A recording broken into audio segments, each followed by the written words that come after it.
Accoglienza profughi dopo l'arrivo all'ex caserma Serena di una decina di migranti pakistani, con i numeri di presenze che qui all'ex Zanusso di Oderzo hanno ripreso a lievitare, la Marca è ritornata al centro di un'emergenza, tanto che il sottosegretario all'interno Nicola Molteni ha chiamato nelle scorse ore il sindaco di Treviso e presidente dell'Anci Veneto Mario Conte.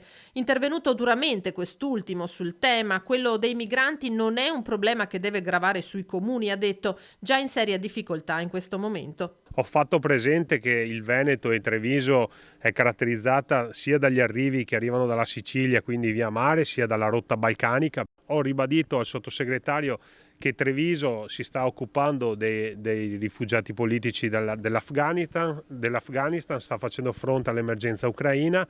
Abbiamo ancora dei ragazzi provenienti dall'Africa all'interno della caserma Serena, e soprattutto dobbiamo far fronte all'emergenza trevisani e veneti. Famiglie e attività economiche alle prese con caro energia e inflazione alle stelle. Molteni, fa sapere Conte, si farà portavoce di questo profondo disagio. Ha preso atto delle difficoltà che tra l'altro ben conosce, perché sono difficoltà che caratterizzano un po' tutto il paese. Mi ha garantito che c'è un impegno da parte del governo di andare a ridiscutere a livello europeo, come abbiamo visto anche con le conseguenti tensioni con la Francia, la ridistribuzione di questi migranti.